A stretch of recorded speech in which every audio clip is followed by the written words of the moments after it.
Attack से कोहराम मचा दिया है। नेतन्याहू को समझ नहीं आ रहा कि हिजबुल्लाह ने इजराइल के मिसाइल हेडक्वार्टर को कैसे आखिर उड़ा दिया।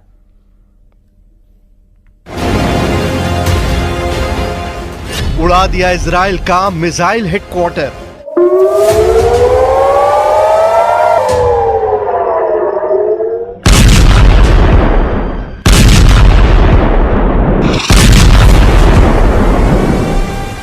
पिछले 72 घंटे में हिजबुल्लाह के हमलों ने साबित कर दिया है कि जंग के मैदान में हिजबुल्लाह लड़ाके इजरायली सेना पर बहुत भारी साबित हो रहे हैं। इजरायली सेना भले ही दावा करे कि उसने दक्षिणी लेबनान में हिजबुल्लाह की कमर तोड़ कर रख दी है, लेकिन हकीकत में जमीन पर अब बाजी पलटती नजर आ रही है। ऐसा लग रहा है कि 11 महीने की जंग में हिजबुल्लाह ने पीएम नेतन्याहू और उनके कमांडरों के वॉर प्लान को डिकोड करके उसकी धज्जियां उड़ाना शुरू कर दी है। हिजबुल्लाह का सबसे ताजा हमला इजराइल के सफाद में हुआ, जहां आईडीएफ का एक गुप्त अड्डा मौजूद था। हिजबुल्लाह का दावा है कि उसने तिब्रियास झील के उत्तर पश्चिम में स्थित इजरायली सेना के मिसाइल हेडक्वार्टर को भयानक ड्रोन हमलों से तबाह और बर्बाद कर दिया है। आईडीएफ के गुप्त अड्डे पर धमाका, मार दिए इजरायली। हम आपको एनिमेशन के जरिए दिखाते हैं कि आखिर हिजबुल्लाह हमले पर क्या दावा कर रहा है। दावों के मुताबिक हिजबुल्लाह की ड्रोन यूनिट ने इजराइल के सफाद में मौजूद इजराइल के मिसाइल हेडक्वार्टर को तबाह कर डाला है। हिजबुल्लाह का दावा है कि इजराइल ने सफाद में एक गुप्त मिसाइल अड्डा बना रखा था, जिसमें हजारों की तादाद में मिसाइलें मौजूद थीं। हिजबुल्लाह ने सटीक और पक्की खुफिया जानकारी के आधार पर अचानक भीषण ड्रोन हमले किए हैं, जिसमें इजराइल के मिसाइल हेडक्वार्टर को पूरी तरह से उड़ा दिया गया है। इस हमले में कई इजरायली सैनिकों के मारे जाने की भी खबर आ रही है।